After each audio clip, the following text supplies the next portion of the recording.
Alright, so we're going to begin tonight. We'll do Parashat Vayechi. Very important lessons, valuable lessons from the Parasha. A lot of people may think that Parashat Vayechi does not contain too many lessons because it describes how Yaakov Avinu leaves this world. He calls his children, he has some last instructions for them, he gives them blessings, and that's it. The Jewish people go into exile.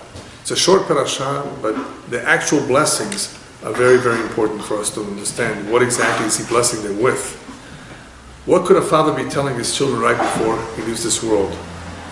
Many fathers, if they're still cognizant of what's going on, if they're still aware, if they still have their mind and they're healthy, hopefully they would prepare a will and they would spend the last hours or days of their life speaking about important things, good things.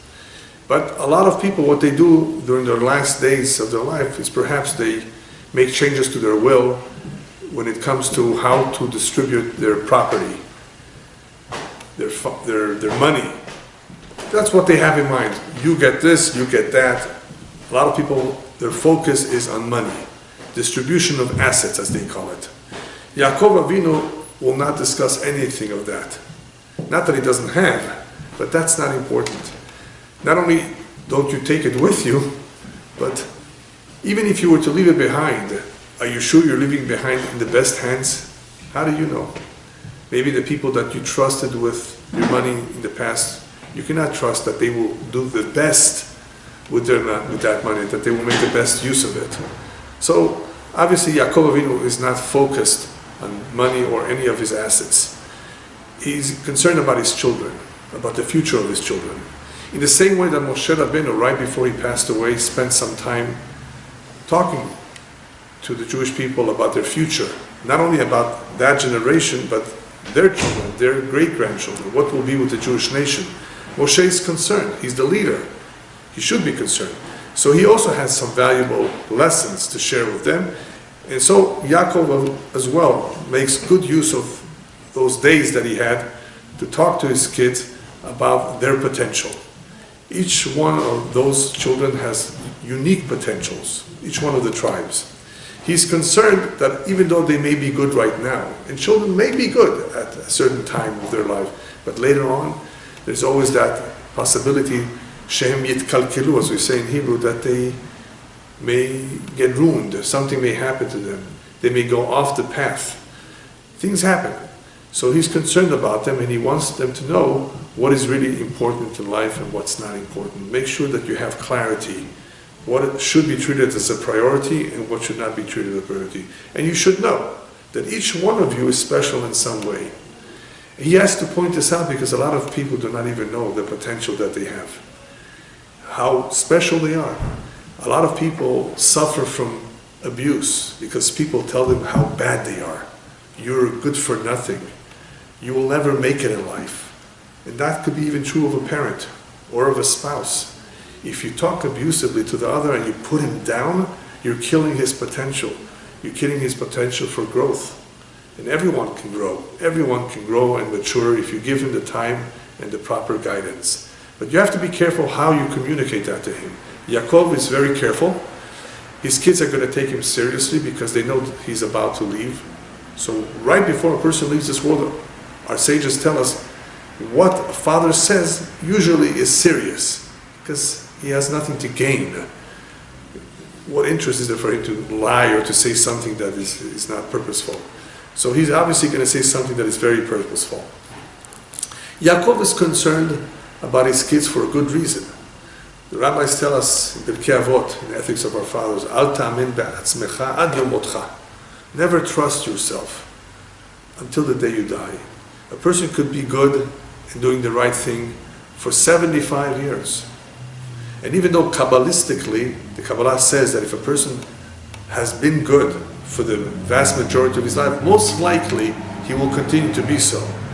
But most likely it's not good enough. The rabbis here are telling us, Ad yom motcha, until the day you die, don't trust yourself that you can do the right thing under certain circumstances. If you're being challenged under certain circumstances, you may react in a negative way. And when we say react, it could be to yell, to get angry. We're not talking about physical abuse, to hit, or to steal, or to commit a very, very serious crime. We're talking about even to yell or get angry, which is bad enough. It's not just because it's not healthy to do so. It's simply, according to the Kabbalah, a person who loses control of himself, he's allowing the Yetzer Hara, he's allowing the evil inclination, the Satan, in other words, to take over him. He's becoming a slave of the impure forces. It's like he's selling his soul to the devil, as they say in English. So losing control is terrible, because you will say things that you will perhaps regret later on.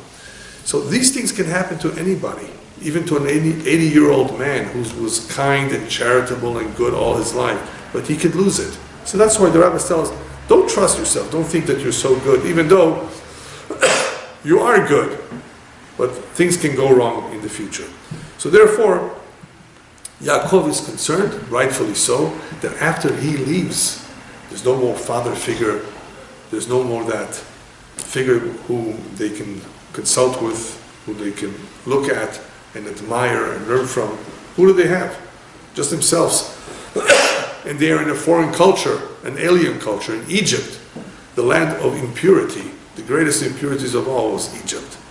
Witchcraft and all the like. And the rabbis tell us that the Jewish people were sinking to the lowest level of tumah, of impurity, by being there for so long.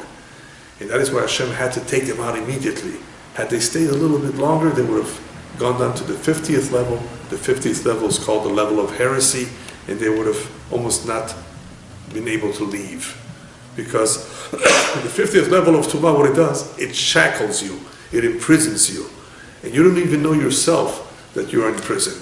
You think, well, everybody is around here doing what they're doing, and nobody seems to be complaining, everybody is used to it. That's how dark it is. When you're in the darkness of that kind of an impurity, you don't even know yourself that you're in trouble. And you don't even think of escaping and leaving. When does somebody want to escape? When he at least knows there's something better out there. Something that is beautiful, something that cannot compare with what he is in right now. But if you don't know that there's something better out there, then you figure that's all there is. So spiritually speaking, that is the danger that awaits the Jewish people as they're about to begin their exile. The exile begins especially after Yaakov leaves this world. So long as the tribes were alive, the rabbis tell us, they didn't really feel the pain and the struggle of being in galut, of being in exile. But little by little, the galut, that exile, creeped up on them, and they began to assimilate to Egyptian culture. So here Yaakov is concerned especially because of Galut Mitzrayim. It's not just about their future, but because they're going to be in this land, that makes it even more complicated. That is why he has to teach them, or he has to warn them, how to survive this Galut for the time being. I say for the time being because this is a temporary Galut. Yaakov is going to reveal to them that you can eventually come home. But by the way, don't forget to want to come home. You know, what if the kids don't want to go home? What if they want to stay where they are? And that is the problem that we have in America. A lot of American Jews are very comfortable here. Go to Israel? Why should I go to Israel? I belong here, I'm an American, they say, or a European, or South American. Why should I leave? Unless things become very, very difficult. All of a sudden it becomes difficult, they remember, I think we should move to Israel. Why all of a sudden? And that happened throughout our long history. The Jews became very comfortable, whether it was in Spain or elsewhere, and they were reminded that they don't belong there until they were kicked out, expelled. America, the United States of America, was known to be a barren wasteland, spiritually speaking, in the 1800s. And there were Jews, believe it or not, who came to this country from Europe back then. And anybody that left Europe back then to come to America, they felt sorry for him, or they were afraid for him. He's endangering his life, spiritually speaking. They knew that the chances for him to survive on his own, not being part of a Jewish community, was slim. It would be a real battle. And how could you make this battle on your own? How could you wage this battle by yourself? And that is exactly what is going on in Egypt too. In a sense, it's a wasteland, spiritually speaking. So Yaakov has reason to be concerned about that. So he calls his children and he speaks to them. He gives them, of course, the last instructions, what to do with him, to bury him in Israel and so forth. And I'm sure he gave them other instructions.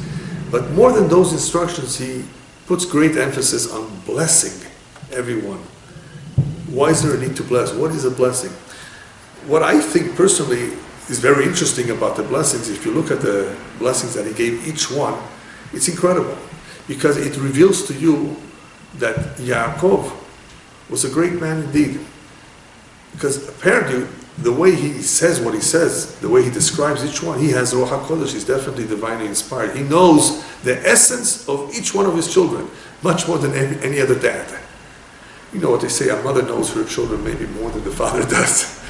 But Yaakov's description is very detailed, and it's incredible. It in itself says that Yaakov knew a lot about every child, about the soul of every individual. We don't have those kind of people today that can really tell you everything about yourself. There are some who know more, there are some who know less perhaps, but to really know the essence of the soul, what is your mission in life, it's difficult. What can be known, and that is based on astrology and other ways, other methods, are some of the capabilities and the skills that we all have. And each human being is unique, and that he has certain skills that Hashem gave him through his mazal, which would enable him to succeed in his own personal mission. But what exactly is that mission? The Kabbalah does give us some clues. There are clues that one can figure out why is he here for. What is the purpose of this reincarnation? What is his mission, unique mission in life? There are ways to figure out, but only approximately. We don't have the great Kabbalists, the great sages to tell us, listen, this is what you need to rectify, this is what you need to do, this is what you need to accomplish. We're pretty much on our own. However, it is still possible. There are great people in every generation. We're not completely orphans. There are great people out there that can guide us, that can help guide us and show us the way. So Yaakov does this. He shows the way to his kids by pointing out their strengths and their weaknesses. And the reason, of course, he points out the strength and the weaknesses is because it's something that we need to be aware of. It's not just for fun. Oh, by the way, you are like this and you are like that. No. This is serious business. You have these strengths. Therefore, if you want to maximize your potential, this is what you have to cultivate. So you need to be aware of it just in case you're not. And as far as the weaknesses, well, this is what you need to refine. This is what you need to work on. Nobody's perfect. People are born into this world for some purpose. We all have a mission. Part of that mission for every human being is to refine his character. That is why the human being, when he's created, he's the only one in creation where Hashem does not say the words, and it was good. Because good for Hashem means it's perfect, it's complete. It serves a purpose. Man cannot be perfect when he's born. We will only know so at his funeral. Depending what he did with himself, he has free will. He's given certain capabilities, but what will he do with them, that depends on his own decisions. We will not know that until he dies. So God does not say at the very beginning of the creation of man, he's good. Just like he said that about everything else. Everything else is good, because it serves a purpose, it's complete. It doesn't need anything else. It doesn't need my continuous intervention, except of course to maintain it alive. But man, I don't want to say he's on his own, but he pretty much has certain abilities where he can make decisions choosing between right and wrong, not the animals that live by instinct. So man has a job to do. Besides his livelihood, besides other things that he may need to do, he has to work on himself. But why is it so important to work on the midot? Why is that so? What difference will it really make? So we said, on a simple level, man can only complete himself and be the man that Hashem has in mind. Na'aseh Adam b'tzalmenu, let us make a man in our image. He's not talking just about the creation of man, which he, of course, was describing that, let us make a man. He's also talking about the future. Once this man comes into the world, let us make a man, and I'm willing to help you. In the same way that I am a partner in the creation of the human being, Father, Mother, and Hashem, three partners. We have in the creation, we also have Hashem's help in the formation, in the future formation of this human being as he develops and as he grows. He needs to complete himself. A lot will depend on him. And when we say on him, it means not the mazal, it won't happen by itself. He actually has to make decisions. I want to study Torah. I want to be a better person, a better husband, a better friend, honest, devoted. Yeah, this doesn't come automatically. You have to work on these qualities. And as a human being, not just a Jew, as any human being, continuously works on developing himself, he will discover his essence. He will realize, wow, I didn't even recognize myself. I didn't even know myself.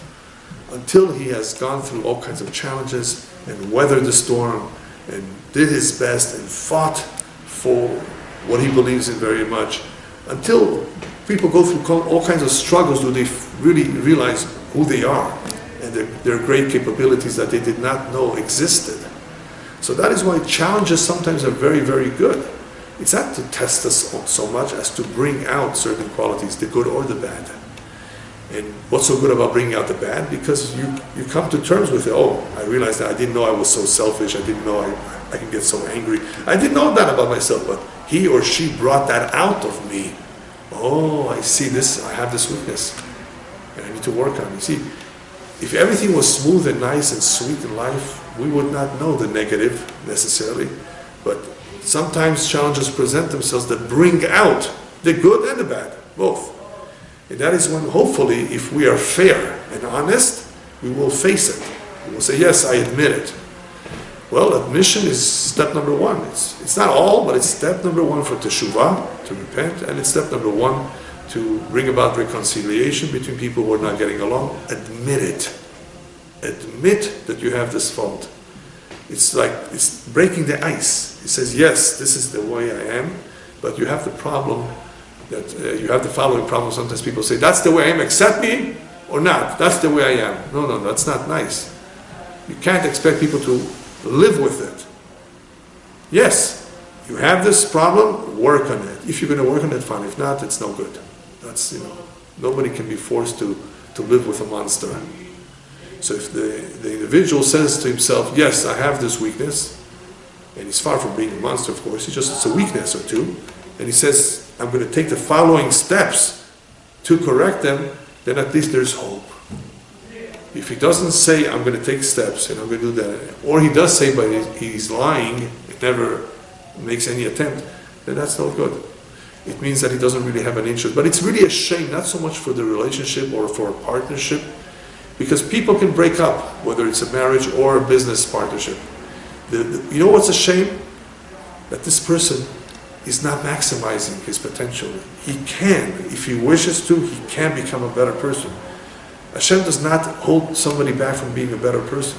Everybody can be more charitable, can be kinder, can be more patient, tolerant.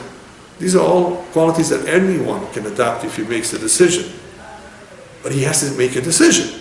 A lot of people are far from making a decision because they think it's too difficult, or they don't know that they are capable of doing it, or they simply are lazy, which is a big problem. So Yaakov Avinu is going to point out the unique strengths and weaknesses of every one of his children, and we're not going to go through each one of them, but just point out that the main idea over here, that it's necessary. It's necessary for him to do so, because in the galut, in the exile that they will be in a situation which is much more difficult than anything they've known from before. They've never gone through this kind of a galut before.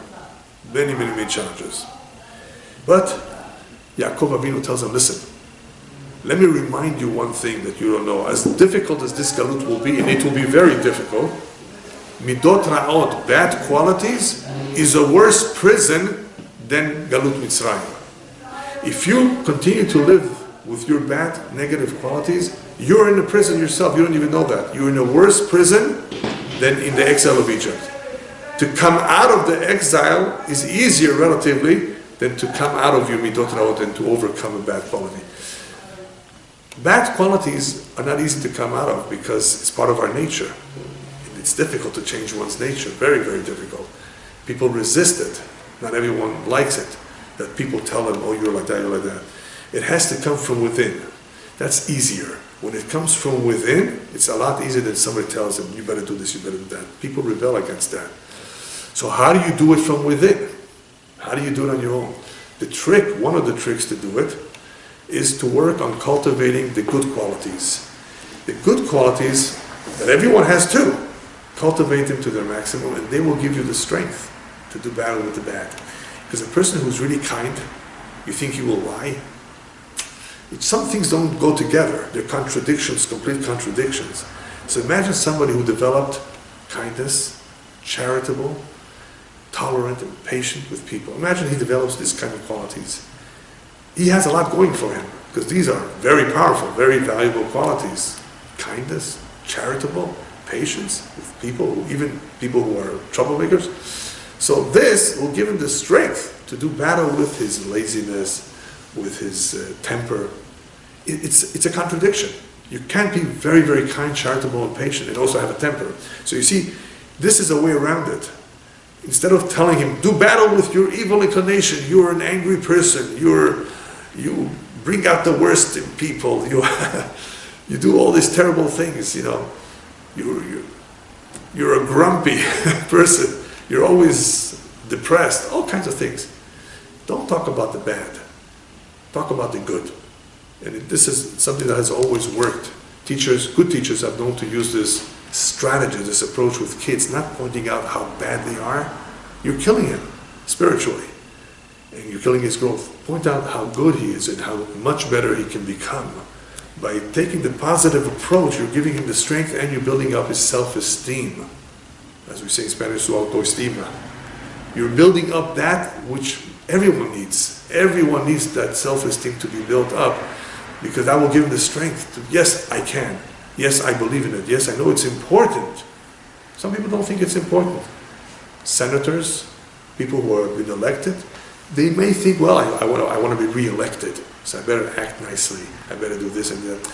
They're never thinking of their own self-improvement for themselves, to be a better husband at home. They're thinking of their position, so they're not real. To be a real person, not a faker, requires understanding what the purpose of life is. What am I going to gain out of this? Why should I be a better person? We've spoken about that. A lot of people are not motivated to work hard, and it is hard work. They're not motivated. Why? So I can have a better marriage. Well, what will that give me, a better marriage? I have my food, I have a roof over my head, I have my kids, and they don't see how beautiful it is when two people care for each other, love each other, respect each other. That's powerful stuff. It is. To have a strong bond, that's inseparable. Once the strong bond is there, it's beautiful. Not everybody has that. Now, some people have a nice, good marriage, but they don't have this strongest bond. They don't have fireworks in their relationship. That's fine. Everybody has a different kind of relationship. The dynamics are different in every home. But at least there's respect. That's the bare minimum. At least respect and cooperation. Respect and cooperation is the minimum. If you don't have that, then forget it. It's worthless. So even though there's no fireworks, what do I mean by fireworks? Oh, my husband always forgets my birthday. Oh, he doesn't send me a card. He used to, and he stopped doing that. Valid complaint, but it's not the end of the world if at the very least he makes up for it. Once in a while, he buys a gift. Once in a while, he says a kind word. And she or he knows that it's genuine.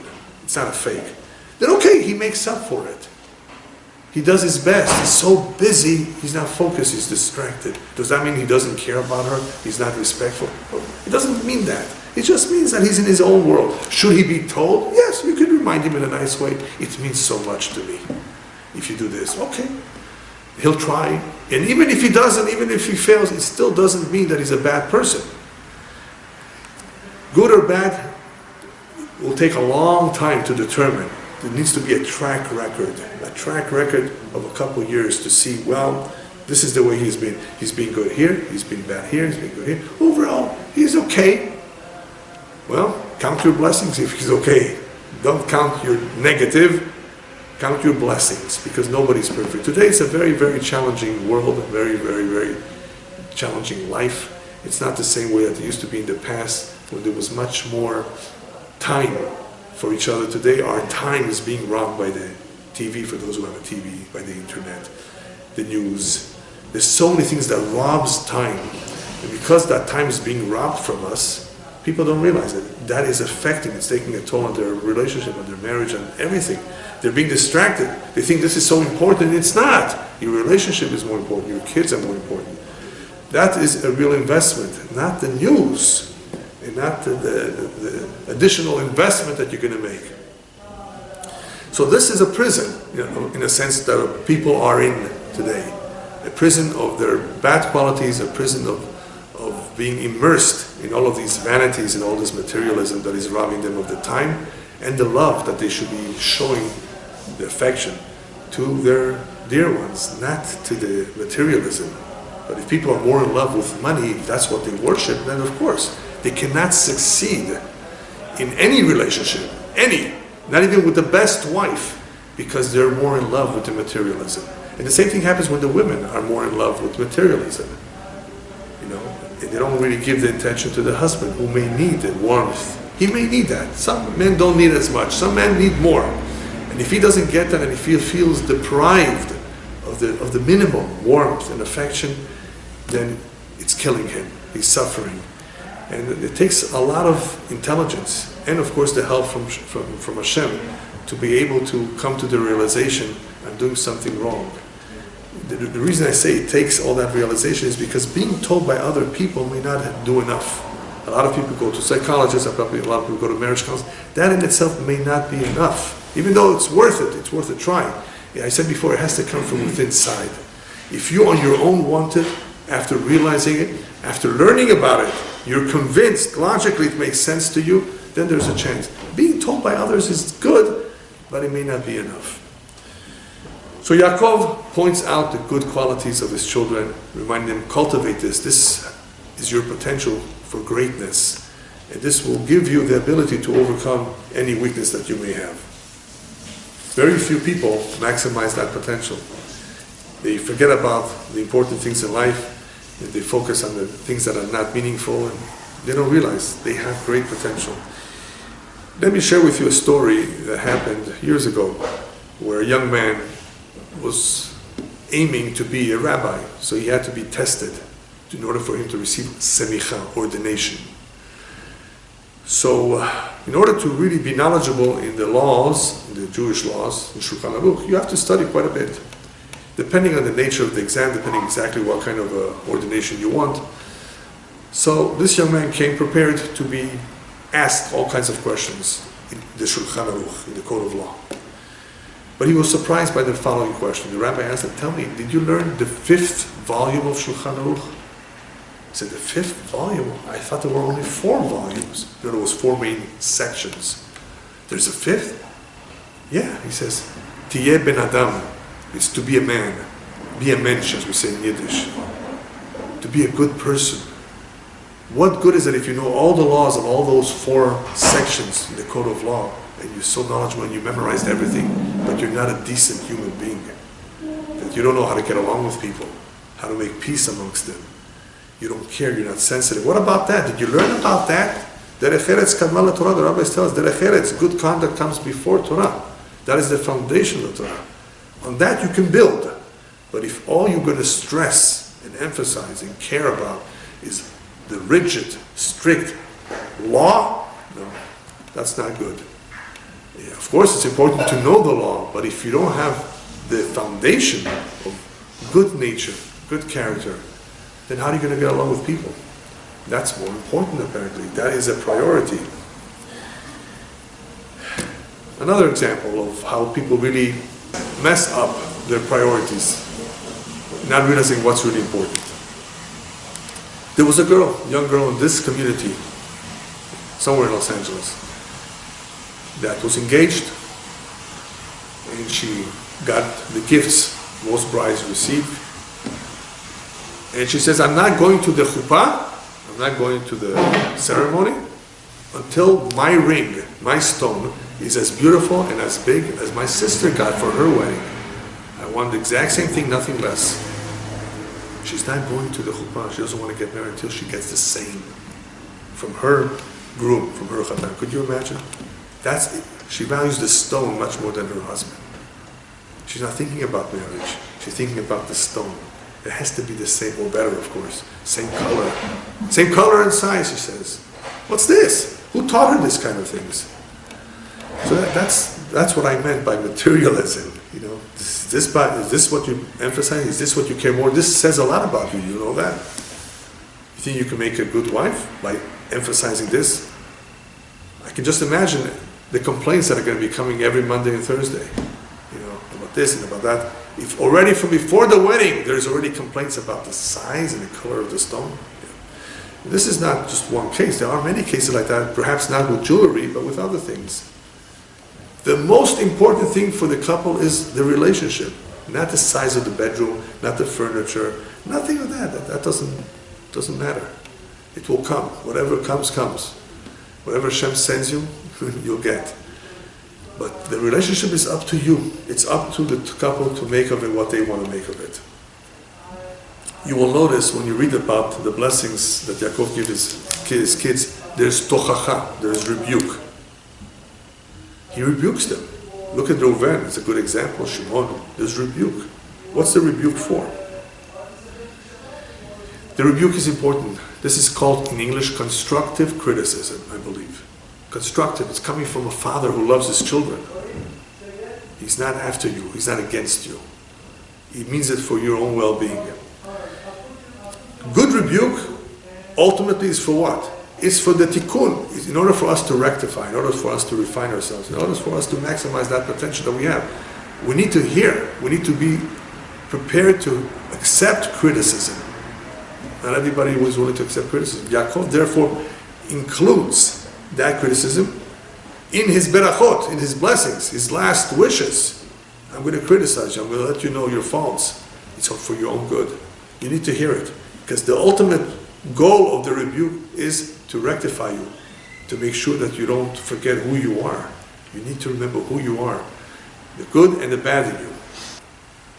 It's interesting, if you look at the production of coffee and chocolate, if you read about the history, it's a fascinating history, especially chocolate. How chocolate was discovered. A couple thousand years ago, by the way.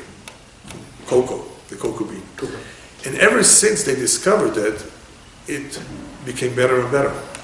They didn't have sugar in the chocolate in the beginning. There was no chocolate, it was a drink. The Aztecs used it as a hot drink. It was bitter.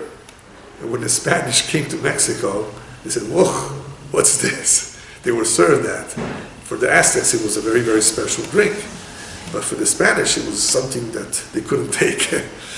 Until later on, when they brought it to Europe, and they added sweeteners, sugar, and they made good stuff from it, that every one of us likes. And ever since, chocolate was further developed and enhanced. That's what the industry is all about, to make it better, to refine it. Can we take this cocoa bean and make something even better from it? And same thing with coffee. How to grind it, how to maximize the bean to its perfection, how to roast it, how to grow it. So once they discovered it, they realized the qualities that it has, they continue to refine it, they continue to try to figure out what way can they make this a better product. And the same is true about the human being. He continuously needs to think, wait a minute, this is the way I am, but I'm not stuck. Even people who have been 300 pounds, really overweight, they have lost a lot. And you wouldn't recognize, unless you see the pictures before and after, how they look. And it's incredible. Look what determination does. It enables even somebody who's in such a bad situation to correct it as best as possible. There's always hope. Yaakov Avinu, therefore, puts a great emphasis on pointing out the good and the bad, because he says, you will need to know this. You will be presented with all kinds of challenges that will bring out the best and the worst in you. Be aware that this is what you have, and be careful on how you react and how you deal with the situations. This area called Avodah Midot, working on one's character, is therefore of prime importance in the Jew's life especially. One does never retire from working on this. A Jew does not retire. He's always serving Hashem. He's always praying, he's always studying Torah, but also he's always working on his midot. As we said earlier, it's not that when you're 75 years old, that's it. You're not going to get angry anymore. You're not going to fall back. You're not going to stumble. It could still happen.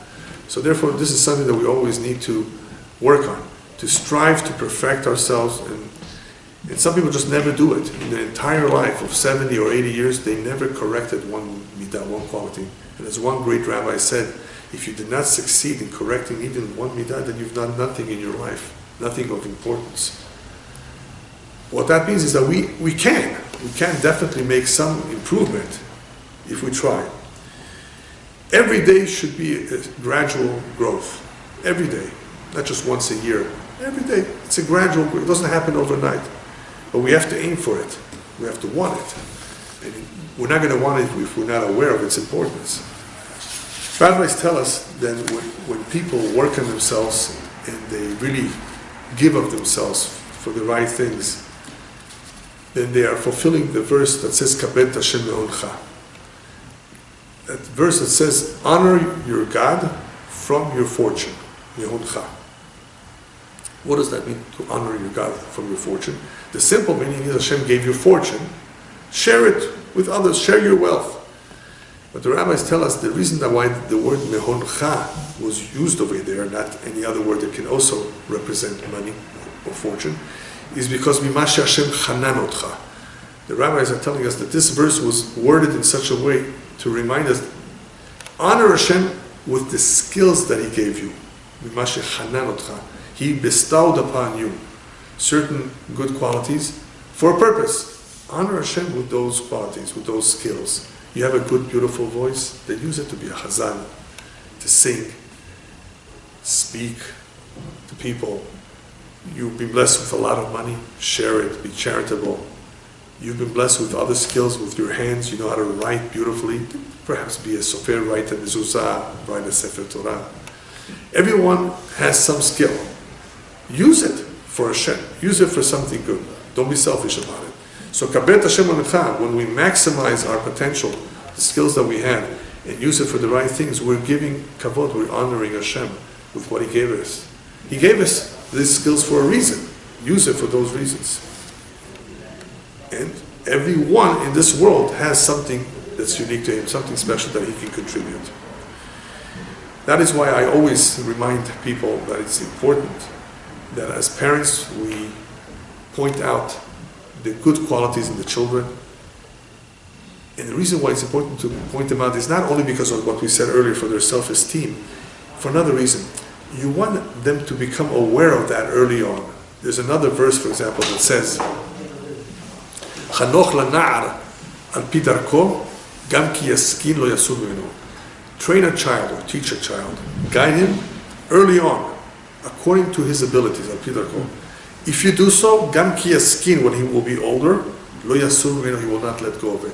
If you train him early on, if you give him the instruction while he's still a young boy, there's a good chance that it will stick with him. And it will enable him to follow that path on his own later. He will want it on his own. He won't have to be told. If you give it to him when he's 20, 30 years old, it's much more difficult. He will resist, especially if he's of a stubborn nature. Therefore, you want to bring it to his attention, the earlier the better. Then there's a chance that it will stick with him. Gam ki yaskin, even when he's older, lo yasur mimenu. There is a beautiful story with the Chafetz Chaim,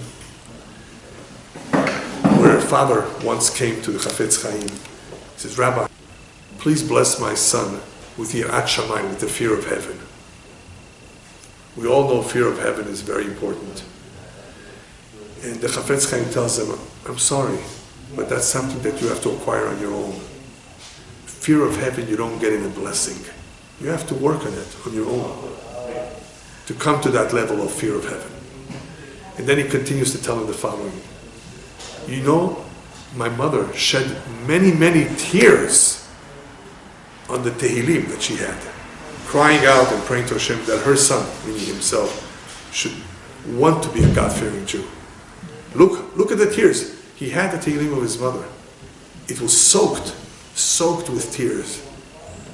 This is what the mothers of once upon a time prayed. Not that my son should be a doctor, like many mothers want. A doctor? Do you want him to be a doctor who's rude, who's abusive to his spouse? What kind of a human being do you want him to be? Doctor, livelihood that's from the Mazal, from Shamayim. What will he do with himself? Will he be a God-fearing Jew? Will he be friendly with people, charitable and kind? Pray for that, even though it's going to take work, but pray. That's what the Chafetz Chaim's mother did. She cried and soaked her Tehillim through and through with those tears. So in the end, as we said earlier, in order to begin the process of refinement, we need to be accepting of people's criticism. Without that, it's not going to work. Because even though it's nice to say, be a God-fearing Jew, and if you're God-fearing, you're going to, of course, want to do the right thing. It doesn't work like that, because you don't just become a God-fearing Jew. It has to begin with the first initial steps of being willing to hear what others have to say. The others are going to point out to you, are you willing to listen to their advice and to their criticism? If you don't have that willingness, then on your own, without anybody's advice, without any criticism, to figure this out on your own, it's very, very difficult.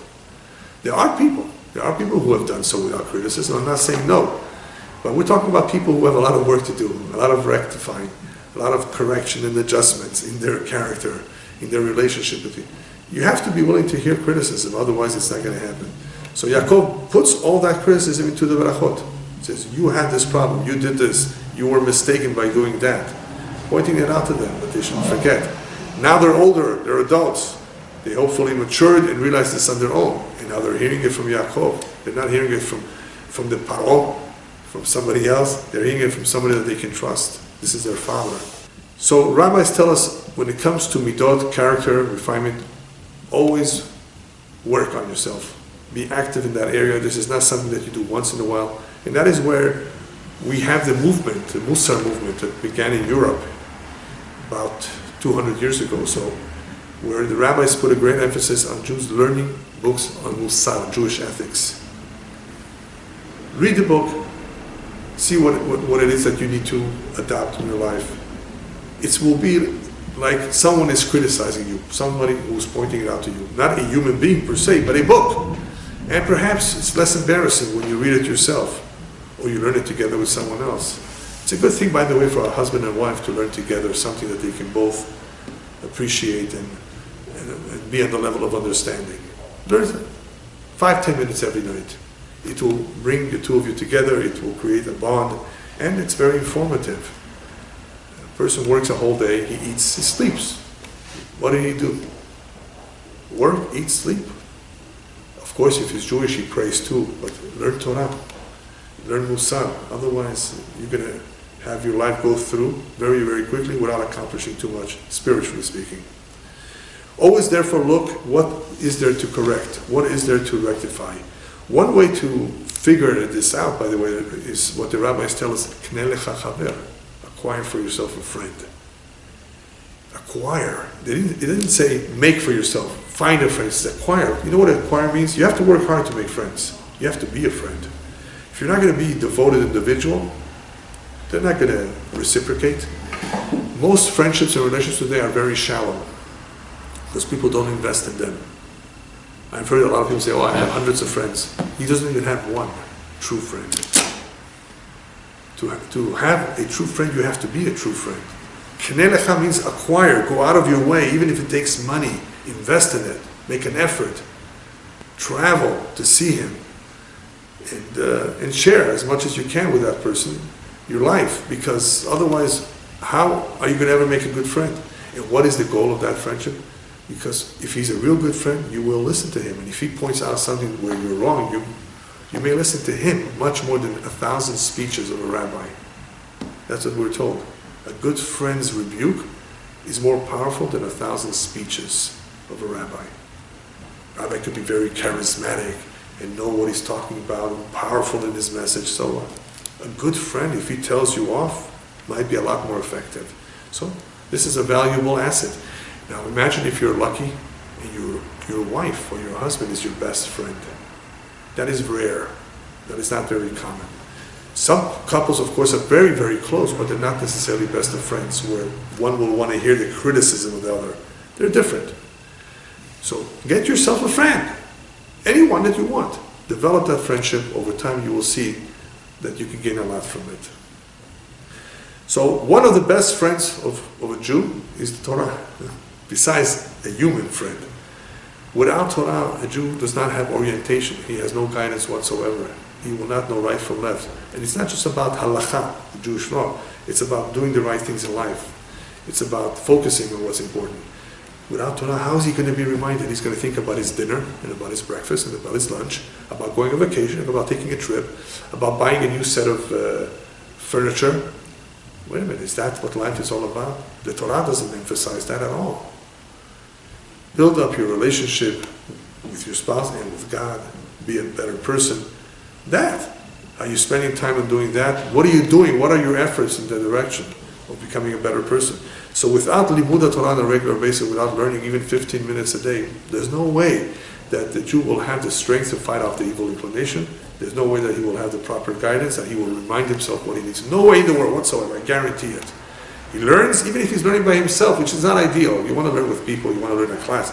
But let's say you learn by yourself because you know enough to learn on your own, and you don't fall asleep. Let's say, it's better than nothing, because it will awaken.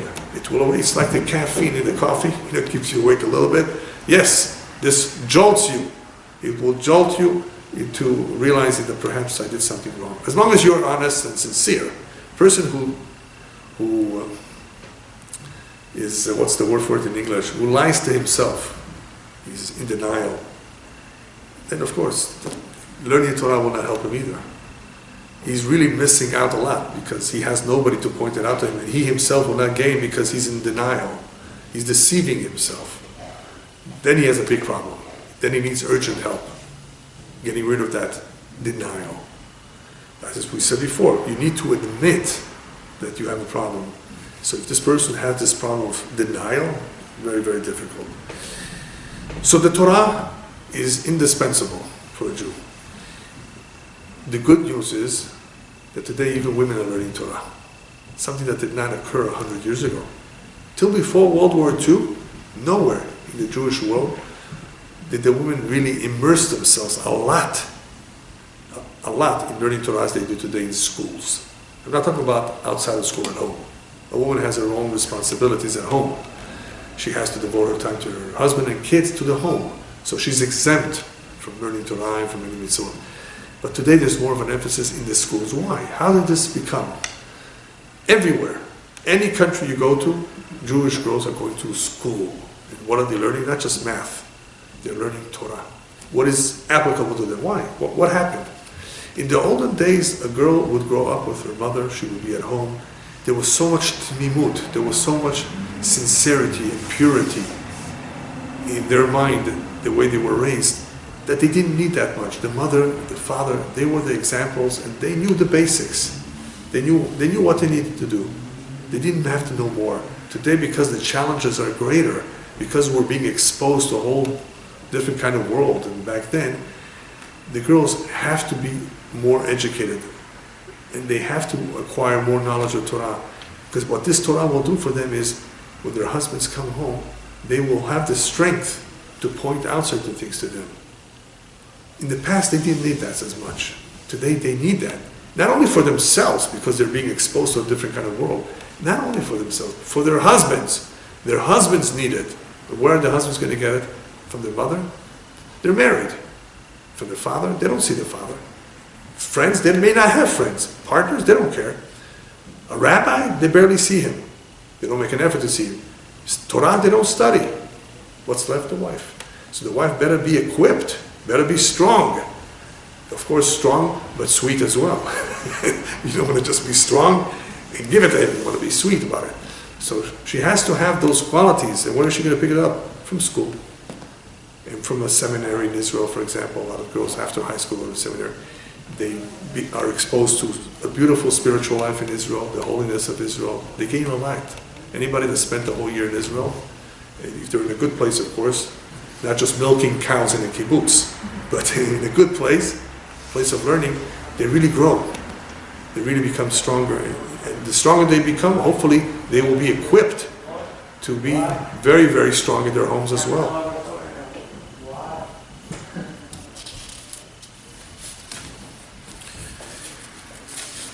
Rabbis tell us that is why Yaakov lomet. Yaakov did not die. What does it mean he did not die? They buried him. It means his message did not die. That's one explanation. The message that he gave over to his children, the message that we see in the Torah, is still alive. It's as though he didn't die. Rabbis also tell us that any father who leaves behind good kids that follow his path, it's like he never died, because he has kids and hopefully grandchildren that follow that path. He himself, by giving instructions where to be buried, I don't want to be buried here in Egypt, I want to be buried with my forefathers. That in itself is a powerful message for future generations, to the Jewish people. Always remember to go back home. Always remember that you belong with your forefathers. These are your roots. Your forefathers, don't forget about it. Even though now you're in Egypt, you're not Egyptian. This is not your culture. This does not belong to you. Remember where you belong. So Yaakov Avinu, through his example, through his instructions, gave over a tremendous, powerful message for future generations. If you're ever in trouble, you're ever in exile, don't forget, this is not your home. You're only temporarily here. Eventually, make an effort to go back home. And that is why I don't want to be buried here. What's wrong with Egypt? No, I want to be buried with my forefathers. But they're dead, yes, but I want to be there too. Because I want you to always remember to strive to get there too. Not to get accustomed to the exile. Not to make roots where you are right now. And as I mentioned various times, the greatest darkness of the exile is when people don't even know that they're in exile. They think they're home. This is my home. A lot of German Jews said, oh, Berlin is Jerusalem. We don't have to put those words in the prayer book that one day we should go back to Jerusalem. Berlin is our Jerusalem. What kind of thinking is that? Where did you get that from? They forgot the message. We belong there. That's what the message is about. So if they don't remember, sometimes they will be reminded by the Gentile who will kick them out, who will persecute them. Well, what did I do to you? I only helped you. I was only nice to you. Your economy prospered while I was here. The golden era of Spain, for example. What was wrong?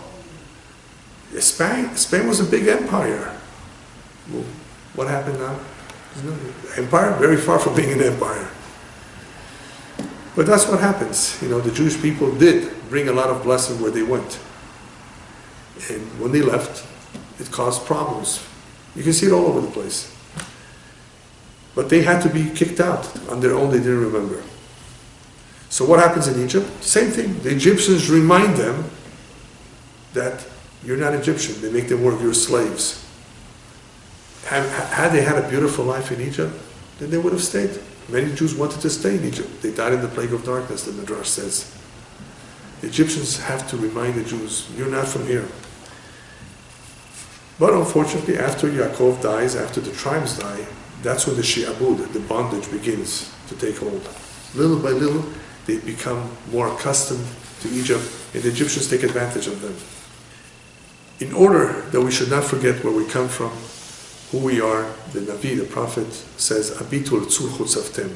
You always have to look back to your forefathers, who they were, where you come from. They were very special. They were willing to give their lives for Judaism. What happened to you that you're not so willing like they? Remember where you come from. Remember your roots. The reason for that is because sometimes it's very possible that a person may be very, very distant from Judaism. He may be at a low, he may be depressed. He may not think highly of himself. Who am I? I'm a nothing.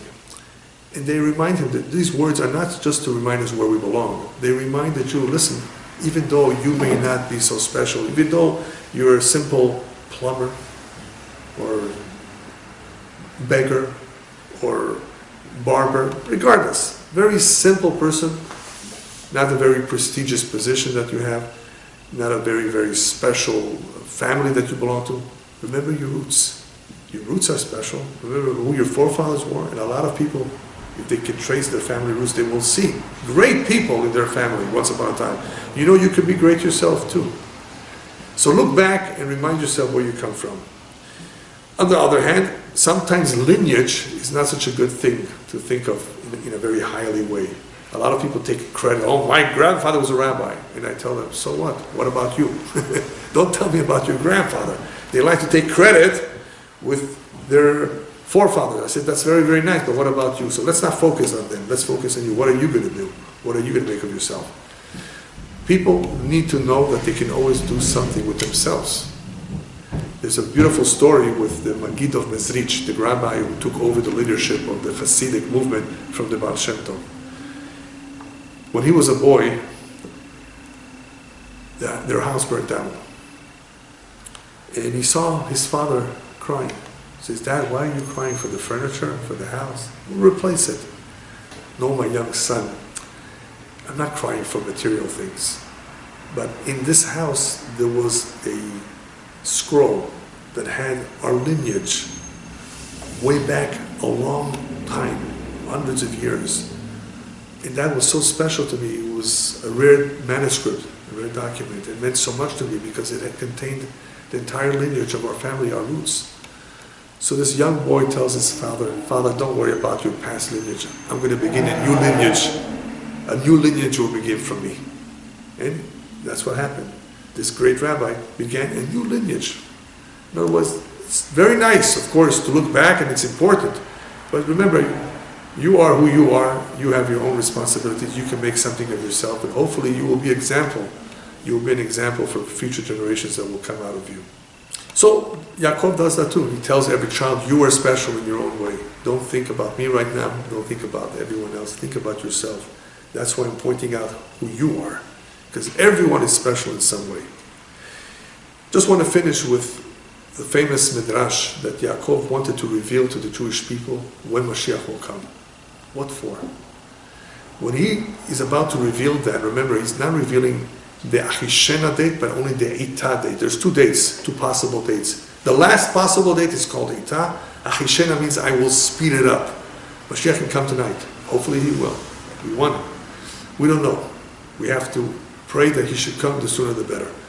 But if he does not come soon, he will come at the last possible time. There's a certain date that I guess most people do not know, that he will come. Only Hashem knows. Yaakov knew when that date will be. He did not know the Achishena date, because that can be sped up at any time. He knew the last possible date. And Hashem concealed that information in the last moment from him. Don't reveal that. He wanted to reveal it because he wanted to instill hope. You're going to be in a diaspora. You're going to be in various exiles. Just know there's light at the end of the tunnel. One day you're going to come out of it. Don't despair. Don't lose hope. That was partially his intention, to instill hope in people who are in the darkness of exile, not knowing how this will end, when it will end. Hashem, of course, did not want him to tell the kids because it's far away. Why give them that information when it's so distant? But he felt that perhaps by letting them know that this is going to come, and this has something to do with the tikkun of the olam, to rectify the world. Because right now the world is totally not rectified. If anything, it's in chaos. What happened with Adam Arishon, that the sin of Adam, where he and his wife rebelled in a sense against God, that is a big problem today. The world needs to be rectified. The coming of Mashiach will bring that rectification.